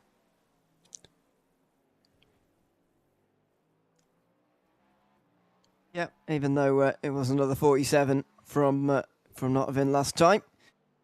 So I'll just talk a little bit actually about what this is going to do to the championship, because we are in the second half of the season. That's probably worth thinking about a little bit more now that we're in the home stretch, as it were. Certainly on the way back. The point system means that it's a second versus third. So obviously, just to explain, Nottovin and Beaver are the top two in the championship, and they are by some distance as well at the moment. I think it is going to be between those two this season. Nottovin came in with a 5-point advantage over Beaver. Squilliam got the pole, so no point there. There might be a fastest lap point on the way for Nottovin, in which case he could reduce the margin that he's going to lose to just 1 point, which would give him a 4-point championship lead. I think, to be honest, he'd take that, considering he'd have a spin through turn 1 on lap 1. For him to only end up losing one single point from the day, he'd absolutely take, I think. Yeah, I agree. Absolutely. Considering what happened to him on the first lap, 100%. Speaking of something that's just happened, by the way, Bozak has lost a load of time. I wonder whether he's been off somewhere. It does not show seconds behind anything happening. Now. Okay. That's bizarre. He's definitely doubled his margin to Springflower. Oh, yeah. Whew, yeah, he has. It went from 9 seconds to 18. With 8th place and the 5th place for... Oh. Hold on. Look at this. Sorry. Yeah, okay. Oh. This is, same corners, man. It's the same one every time. That's a brutal corner right there. And it's Turn 5, you're sort of braking while turning because turn 4's only just finished. So trying to get on the brakes there, and it's a pretty get it innocent slowed looking up. corner, but it sure has claimed a lot of victims today. Oh, Bozak went in the pits. This looks. Is this live in the pits? It is. Yeah. So he's got a drive through. Yep, that's what it is. Whether he had a spin in the last few moments or whatever, I don't know. But off tracks are quite easy to pick up here anyway. You've only got 16 over the course of 90 minutes, which is quite harsh. And it so really is. Bozak's got a drive through penalty. You know, usually in an hour and a half race, you would see maybe 20 or 25 before they would have a drive through with that long of a race. Yeah, that's brutal there. However, it hasn't actually cost him any places. So just to get back to what I was going to say earlier. Yep, sorry. Go ahead. The teams championship battle, I was just trying to work out who is going to get what from today, since no positions are going to imminently change in the next couple of minutes, he says. So hopefully it stays the same while I'd say this sentence. With third place for Nottingham and Bozak in 8th place, they will get 53, but if Nottingham gets the fastest lap, we'll see 54. Their championship rivals are Beaver and Nicoletta for Nick Squared in that championship. That's second place for Beaver. Unfortunately, Nicoletta having a bit of a difficult evening. 10th place for him. That's going to be 53 points for them. So again, really close. Only 3 points separated the two teams going into today. That battle's only going to be separated by 1 point. So effectively, if everything stays as it is right now, the Drivers' Championship will close by 1 point, and the Teams' Championship, I think, will open by 1 point. But either way, both championships only changing by a single point here tonight as it stands. Yeah, and I, like you said, I don't really see, you know, it would require something pretty major to happen right now for that to change because, you know, there's pretty large gaps in between any of the guys in the points championship. I mean, it's not like there's a lot of room for things to change with basically 24 minutes left in the race and good gaps in between each of these positions. I mean, the closest battle we got right currently on the track right now is 4 seconds. Ewan just is in pit lane again, by the way. It looks like this last half an hour is going to be really about who's got a drive-through penalty and who hasn't, because that's 3 we've seen already as Nottingham goes over the line with another fastest lap of the race. Ewan just the latest of them to have to make that trip through pit lane. Yeah, I think now that, you know, a drive-through for some of these guys could hurt a little bit, you know, if the wrong guy got a drive-through here. Yeah. I mean, it would cost Steve 2 places, I think. Yeah. Yeah, it would. It definitely would. So he's got to be very careful with off-tracks himself. As I said, it's just one of those circuits. Come back to that thing we were talking about earlier on about it's being just such a modern-looking circuit. It's designed by Herman Tilke, of course, as all circuits seem to be. And it's got a lot of tarmac runoff on the exits. And generally, that means you can run wide without actual consequence. Obviously, iRacing does punish you with off-tracks. But you generally, it must be something in the human psychology that when you're driving that means it's much easier to accidentally go off the circuit when it's just tarmac on the outside of the circuit rather than when it's grass and gravel. Because for whatever reason, when it is grass and gravel, you just pay more attention, almost subconsciously. Yeah, I would agree with that. That's probably true, and certainly what would be an interesting experiment would be to see somebody run identical track with tarmac, without tarmac, and then with walls even. You know what I mean? Like, how much would their lap time slow because of how, you know, how close the danger was to the track? He might... oh, no, sorry, Biker Pilot's somewhere else, but he's off down at... Oh, it's our favourite turn 5 again. can see the red dot off in the gravel at turn 5, and it is Biker Pilot this time round who's down in 12th place and struggling here this evening. There's Gavin Amman, who unfortunately hasn't been a match for Nottavin since he was past all those laps ago. And not quite able to hold on to that podium, but it's been a good drive from him here today. Yeah, very good run. 4th place finish would be a good one. Yep, it will be his first top 5, by the way, Ammerman, if you can hold on. Yeah, I mean, he was strong through the first half of the race. He probably stretched his pit stop a couple of laps too long, and it, that really helped Nottavin. And then, of course, the unfortunate spin he had coming out right out of the pits, in that first lap, certainly didn't help his cause any. But, nonetheless, a very good run for him. And if he can hold on to this top 5, certainly, he's progressing. You gotta get up here and run with these leaders and make mistakes to learn from them. And next time you're in that spot, maybe you don't make that mistake again.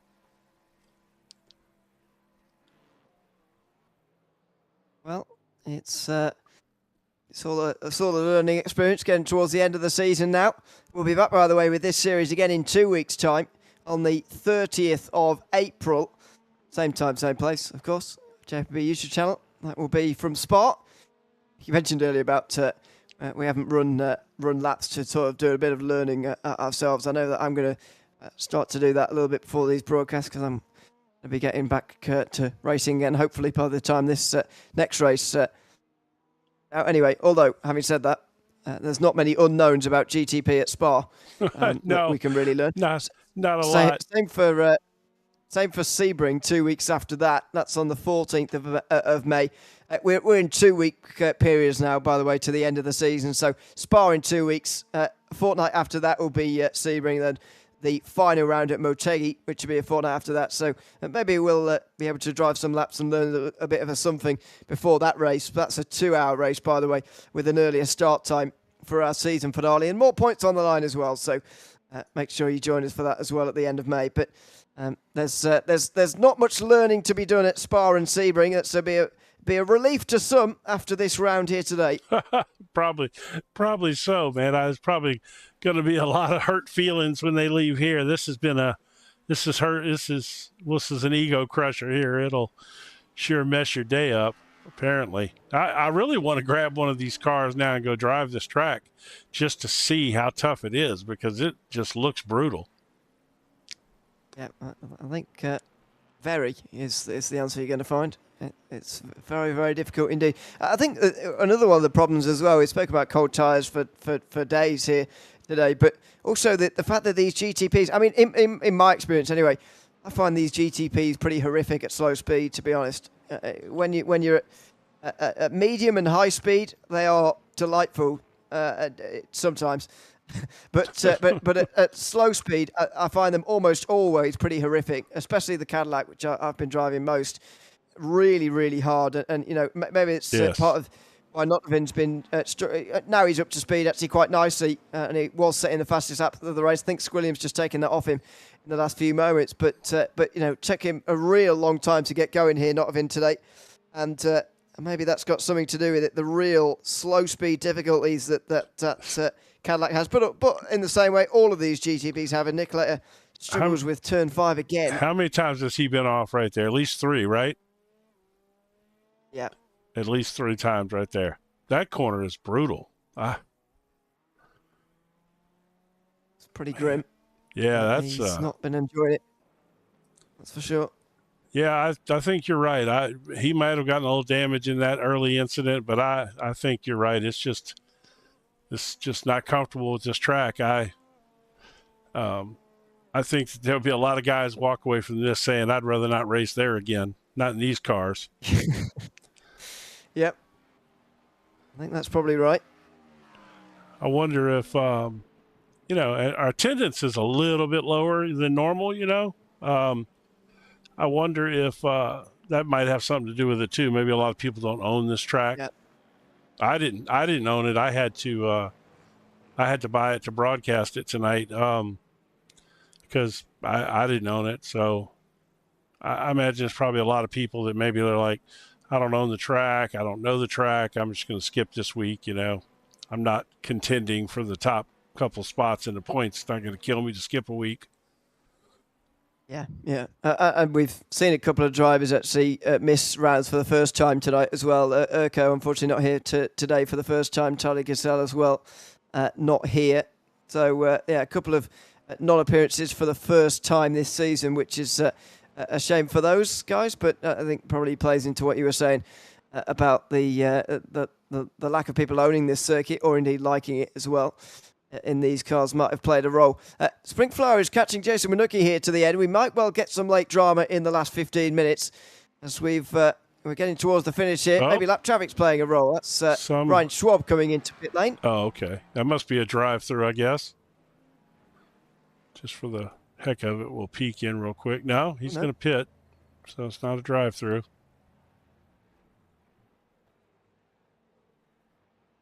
Well, that's unusual at this stage in the race, but there you go. Ryan Schwab having to come into pit lane shouldn't cost him anything. This is a good end to the race, though, for Springflower. Or is it a slowing down for Jason Winooki? He was in the 50s last time round. Maybe it's a bit of both. Up below 3 seconds now, and he might just have time on his side here, Winooki, because with 15 minutes to go, Springflower's still got quite a way to catch him, and then he's got to find a way past, which has taken quite a while, based on previous experience as well. My question is, are we seeing people slow down now because they're right on the edge of getting a slowdown? I mean, a drive-through?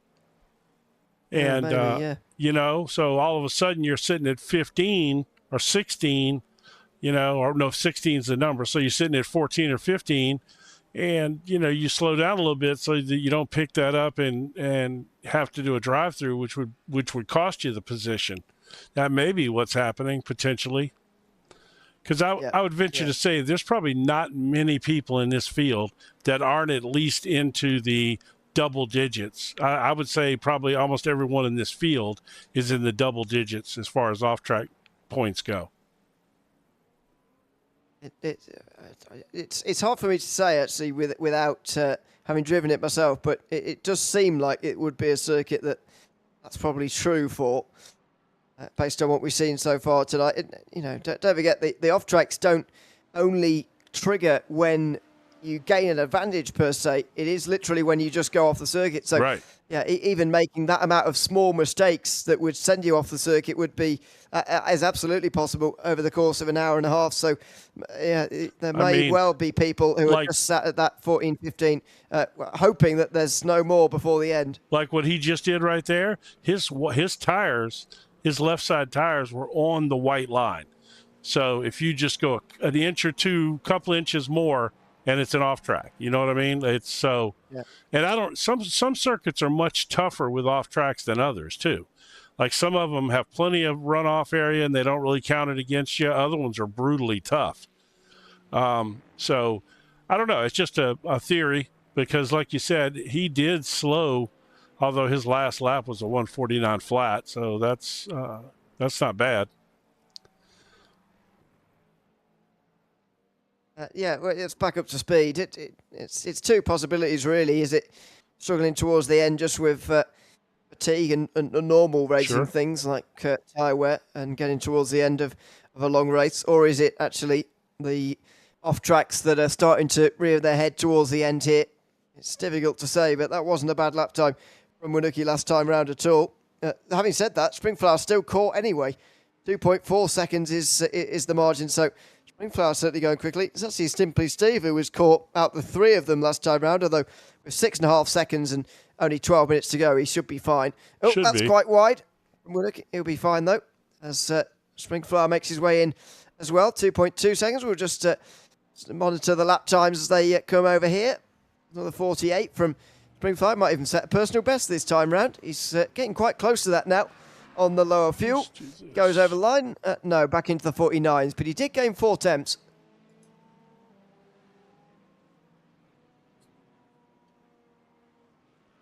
That was pretty conclusive. Yeah. You know which way the trend's going there. Yeah, it is definitely pretty conclusive, isn't it? It's that one mistake on lap 40, isn't there? There goes Steve. that might be the mistake for Springflower that sees the end of that battle. Yep. The gap was the gap was down to 2 seconds. You can see the evidence down the bottom of your screen there. He made a small mistake on lap 40 that cost him a lap's worth of progress, effectively. Well, that's cost him about 6 laps progress, and considering we've barely got that amount of time left in the race, it's going to be unbelievably difficult now for Springflower to get ahead into 6th before the end. Yeah, I think that was the killer blow right there. And he probably was pushing pretty hard, with the sights of having Wienecke in his sights, so to speak. Yeah, that's a tough break for him. It's a shame, but that's the way it goes sometimes. And he's got to make sure that doesn't snowball now into some more errors that allow Bozak to go through, because if he gets a drive-through penalty, then suddenly Bozak will be back in the game for 7th place. But don't forget, he's more than 30 seconds away because of his very, very long stop at the pit stop window. It's actually a lap down, Bozak. Squilliam's passed him. So just the 7 on the lead lap. So after just about an hour and 20, which we're about to hit now, 10 more minutes to go. Let's see where he's at in relation to. So who would be the next one? It's going to be Springflower. Would be the next one. He would put a lap down. Is that right? Oh, Springflower's in the pits. He's got a drive-through, I bet. Wow. He looks like he has. Yep. That is bad news for Springflower. He's not stopping. He's staying to the right-hand side. He's staying in the fast lane, and that's a drive-through penalty. He would have got a 2x there for a loss of control through turn 5, and that's just tipped him over the edge. He has now got to worry about Bozak behind him. He's not actually that far behind the leader, so Bozak will be fancying his chances here. The gap's still probably too large as we get another lap time through. It's going to normalise at 12 seconds or so.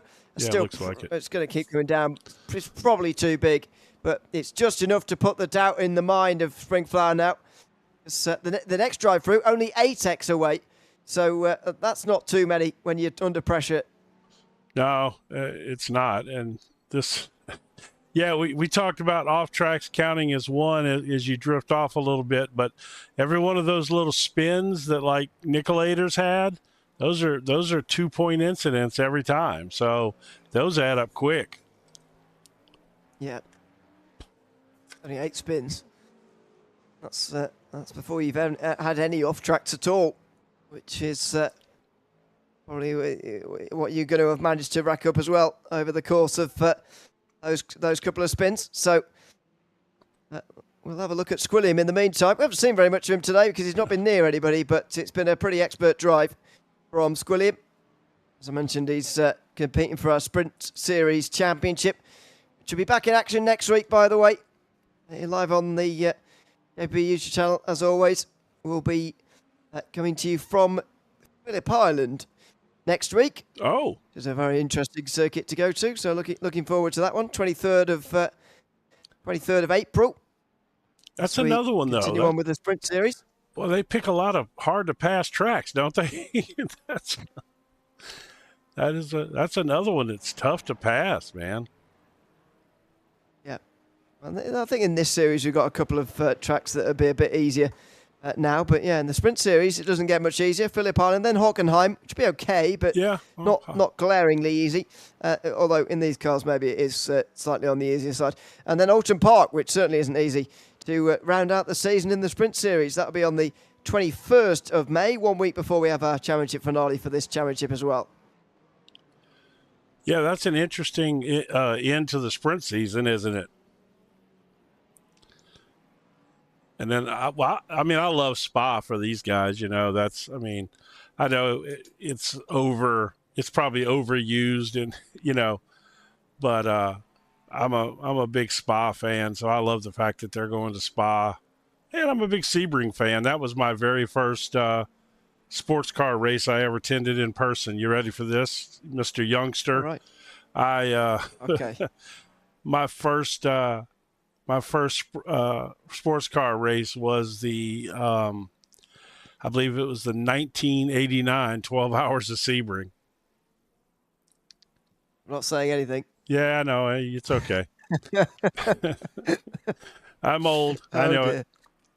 I've got lots of experiences. I've got plenty of stories. But yeah, let me tell you what. Exactly. Sebring back then in the 80s, oh my God. That place was crazy. Great racing. Yeah. We were maybe it was like, it could have been like 90 maybe even, or maybe 91 even, but it was the first year that Jaguar came back into sports car racing when Martin Brundle was driving for Jaguar. And he was dominating in that new Jaguar, and then for the 12 hours they brought in all these superstar drivers. And I was there with a guy I met who drove a GTU car, which is today would be the equivalent to probably a GT4. And so they used to all race together, the prototypes, like what would now be GT3s, and then the GTUs, which would be the GT4s.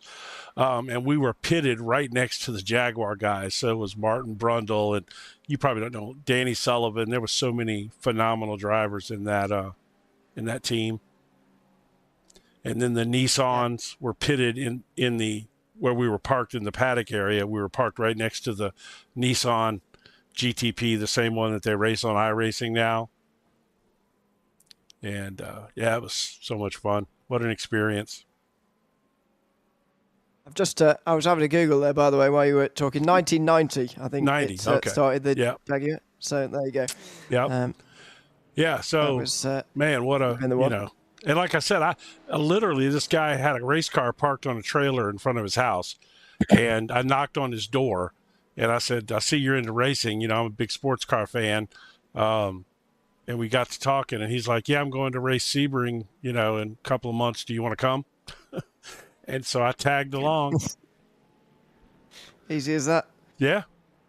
Just hanging out. Didn't do any like pit stuff or anything. I was just hanging out. So in the infield at Sebring is absolutely crazy. It's like a wild party. I think it's still a pretty good party, but it was really wild back then. So I went over there and spent some of the evening over there having a good time. A lot of fun. We did a broadcast recently on this. It's Winecki goes for a spin. I thought he was catching Simply Steve as well, but he's not quite going to get there now. And, let's hope for his sake he doesn't have any, or he's not close to a drive-through. But we did a broadcast recently of a Sebring race around that time, layout-wise. I'm talking here. Mm-hmm. It's obviously a different look to Sebring than what we have in today. To be fair, we did 1984 or something, early 80s anyway, and so obviously that's nearly a decade before that. But yeah, Sebring itself has changed a lot. Everything, of course, apart from the surface itself. Yeah, that hadn't changed at all. Just gotten worse. But it was bad then. I mean, it was horribly bumpy, even back, whatever that was, 40, 30 years ago, 35 years ago, whatever. Yeah, I think I don't think he's going to catch Steve now. We're down to 3 minutes, so I don't really see anything that has the potential of changing, short of somebody catching a drive-through. And at this point, even if you caught a drive-through, you wouldn't have to do it. Well, no, but it would. I think leaving it to the end of the race is actually more punishing than doing it on the track. So if you can, then you'll do it on the track, but obviously sometimes that is taken away from you. Springflower is definitely losing time to Bozak, but the time in the race is just not big enough now. 8 seconds, that's quite a lot down actually from what it was when he came out after his drive-through penalty. So as long as the off-tracks haven't really stacked up towards the end here, and you wouldn't have thought so for Springflower, then it should be 8 for Bozak, and the 1 point between two teams at the end of the day should remain in terms of what they're going to score here today. Should be just the 1 point. Springflower actually might be about to go a lap down here with Squilliam not too far behind him. I think Squilliam's just started his penultimate lap, so not too far away here from a finish and a celebration, you would imagine, for Squilliam coming up round the corner here, because this has been a pretty dominant drive from him. He has only been at one round so far this season, and he came third. So to be his first win of the season, if he can just bring it home for another lap after this one here. Yeah, he certainly had a great run today. You couldn't get any more dominating than he's been. I mean, this is, what a show. He's been absolutely faultless here today. As Commentators comes into pit lane. That's is that second drive through for him, maybe? I could have sworn he had one earlier. Unless he's under fuel by a lap. Yeah. This is definitely a drive-through. Oh, he's not quite past the garages yet, where he would be, but no, he doesn't have to stop anyway. So, it's a second drive-through, unfortunately, for him. And he might slow down just to finish the race in behind Squilliam here, so he doesn't have to do an extra lap, but probably not. He's just going to push on. White flag will be waving for Squilliam then over the line. Another 48 from him, by the way. Excellent pace all the way through the stint here. He's got one more lap to celebrate now. Lap 50. Nice round number to end this race. And Squilliam can celebrate and enjoy here in about a minute and a half's time. Yeah, he's what a phenomenal run.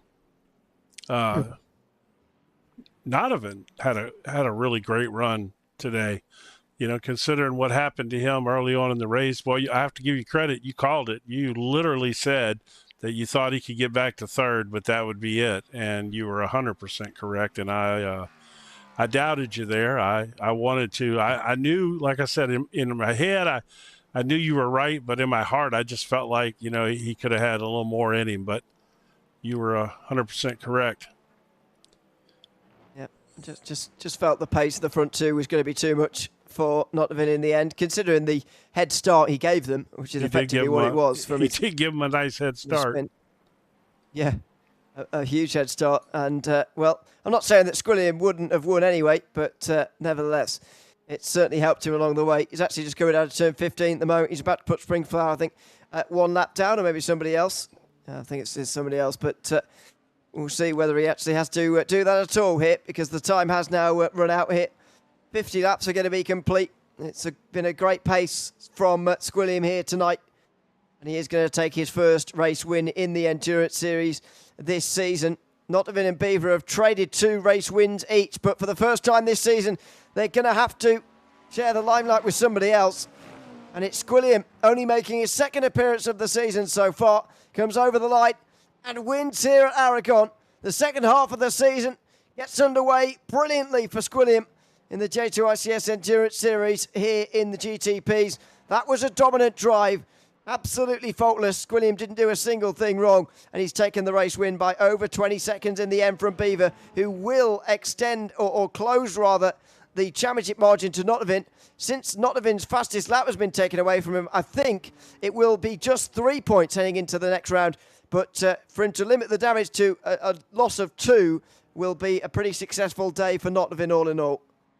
So what's funny is Beaver ran exactly the same lap time, which is why Nottingham does not have the fastest lap anymore. So Beaver literally took that point away from him by running an identical lap time. I thought it was Squilliam who'd gone faster than them both, but wow. Oh, you're right, he did. Well, why doesn't he have the fastest lap? That's weird. You're right, he did. I thought I saw a quick lap. The fact that Beaver and Nottingham, though, got the same best lap is quite bizarre. That is kind of bizarre, isn't it? But there you go. These things happen sometimes. No more battles over the line, particularly. Springflower quite close to lapping somebody, but not really anything of interest other than that. Jason Minucci will finish 6th place. That late spin for him will put any dent in his chances, any small chances that he had of catching Simply Steve towards the line there. And there comes Springflower over the line with it, but just in front of him. Oh. One of those 2 drivers, 1 lap down, and there you go. Oh dear. So I yeah, think big that was crash Eat over My the line. Dust, yeah. I love it when they wreck the cars at the end of these things. It cracks me up. I'm easily entertained, I guess. How he's feeling at the end of today, I think, probably.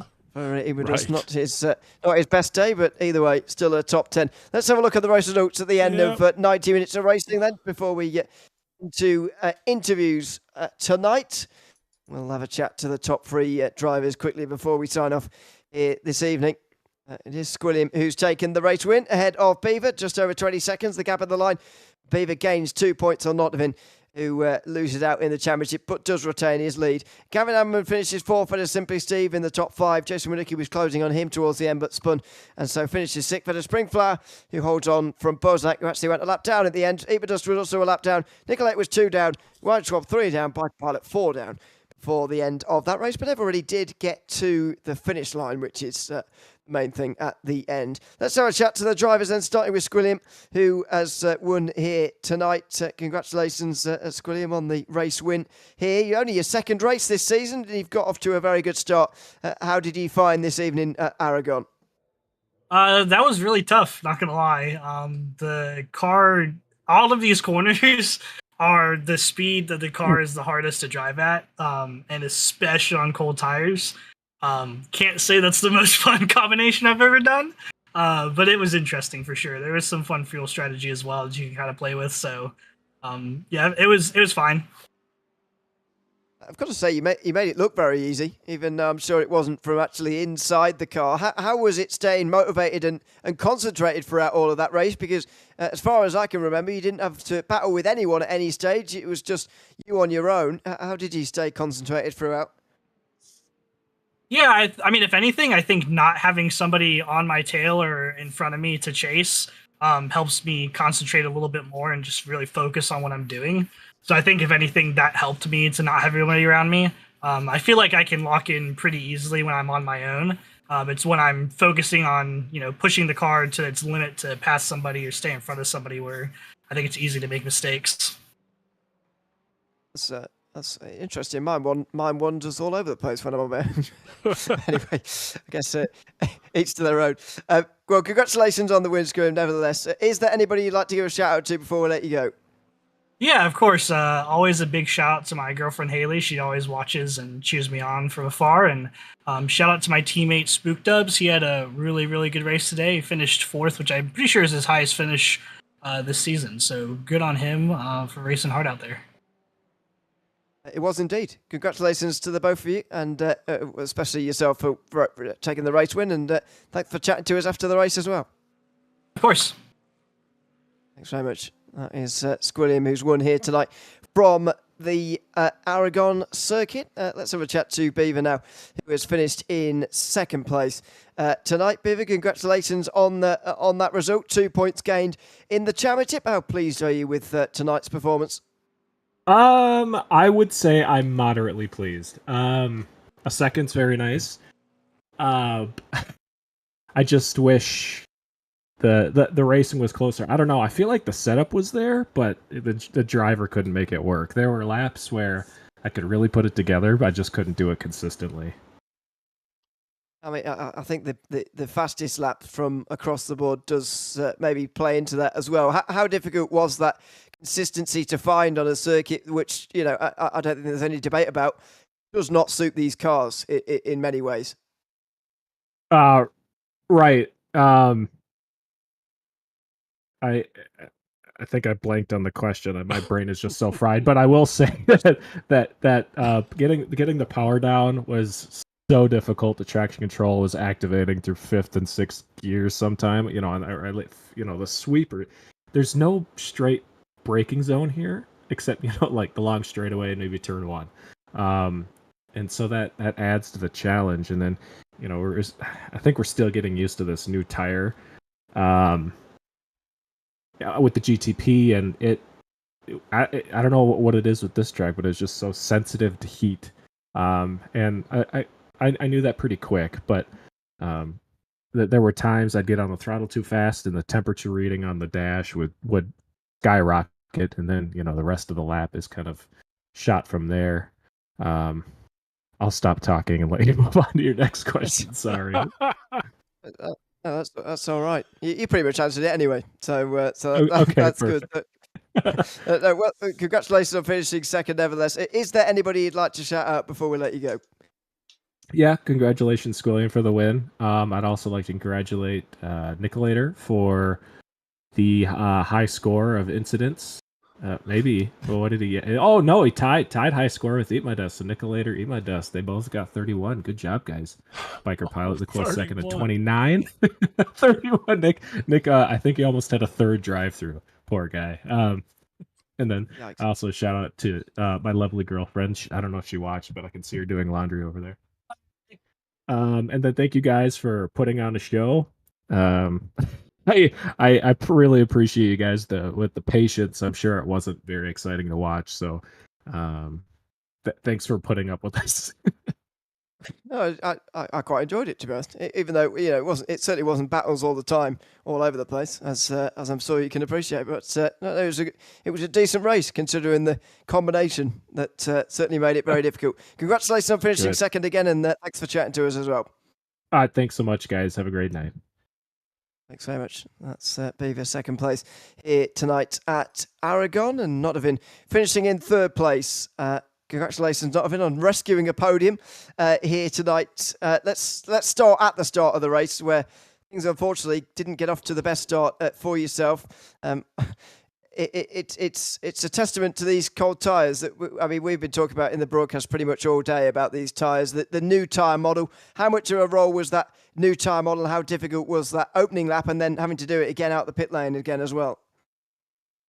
Yeah, cold tires suck, but on the first lap I got a little tap from behind, and it just kind of put my attention elsewhere, and then just kind of looped it, unfortunately. But that kind of ruined the entire first stint because the tires were just gone. The back tires had no grip at all, and then I pitted slightly earlier to kind of hopefully get on a new set and maybe be a little bit faster, and that outlap was a lot nicer. But I think I had some damage from the first lap contact as well. I suspect I did because it used a fast repair and I was significantly faster in the second stint. So how much of that is because of the tires, I don't know. But either way, the second stint went a lot better than the first one. Yeah, and of course, a lot less traffic around as well, which did get your best lap time down. You did hold the fastest lap for a while. I don't think you got the fastest lap at the end of the race, though. I'm not sure. But anyway, a valuable point up for grabs there. One thing we did notice actually as well today, by the way, I don't know if this occurred to any of the drivers at all, or whether it actually made a difference at all, but we had the highest winds that I've ever seen in iRacing ever in this session. 40 miles an hour we were seeing on our graphics here. Does that make any difference at all, or and did you even notice it? Quite frankly, I'd need to do laps without the wind to really know, because I haven't been paying attention to wind speed because, typically don't care about it. But I don't know, possibly. I don't know. It's be one of those things where I'd need to do laps with zero wind to really see. But then, of course, then you have different conditions altogether. So yeah. It's hard to test. I know. I've just never seen wind that high before. I thought it was worth asking because it might play a role, but I suppose these cars maybe are too heavy to get blown around anyway, even though they are aero cars. I don't know. That's someone smarter than me to answer later. Is there anybody you'd like to give a shout out to before we let you go tonight? Yeah, I'd like to give a shout out to my teammate. He put in a lot of work to try to get this car drivable at this track because it was pretty damn bad. I think we had it settled yesterday in the practice, and then going into the race today, it must have been a hotter track temp or something because all that progress just went down the drain because this car was a pig to drive. Could have been the wind. Well, Possibly. we're really hoping just for something to point to. Anyway, congratulations on rescuing a podium. I'm sure it's not the night you maybe wanted overall, but third place. Congratulations on that, and we'll see you again in a week. Yeah, thank you. Thanks very much. That's Notovin in third place here tonight at the end of tonight's racing. Dismissive about the wind, but there you go. The thing is, if you're not aware of it, you don't know why your car is behaving the way it is. But I promise you, 40-mile-an-hour winds definitely had an effect on these cars one way or the other. Either headwind, tailwind, it's going to make a difference. There's no doubt about that. Yeah, it's hard to, as Navin said, they're hard to actually match up the conditions properly to actually test out. And obviously, as we move away from Aragon and to less windy climates, which doesn't particularly get wind's not a huge problem at Spa really, and the circuits afterwards as well. So it doesn't particularly matter for the season as a whole. But thought it was worth pointing out because I've never seen winds that high before. Either way, I think it was a decent evening of racing, Jim. I mean, this circuit combination was never going to provide all-out action all the way through, breathless stuff. But I thought it was quite an interesting race, nevertheless. No, I think you also kind of have to shift your expectations sometimes. A lot of the excitement came in guys being able to control these cars on this track, incident points, how many off tracks they were getting and drive-throughs, and there was a different kind of excitement. But nonetheless, I mean, we were shocked every time we saw somebody have to come in for a drive-through. It's just a different kind of excitement, and certainly in the end, some of those off tracks and spins certainly changed the complexion of this race. So, again, not the greatest battles maybe on track, but entertaining nonetheless. I enjoyed it. Absolutely, it was an enjoyable evening of racing, but it is over for now.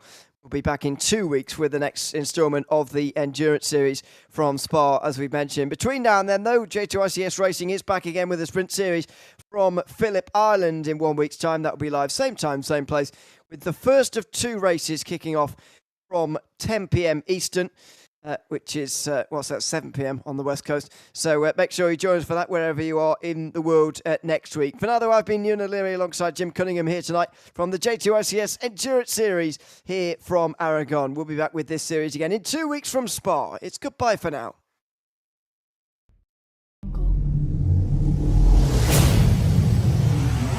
Jungle.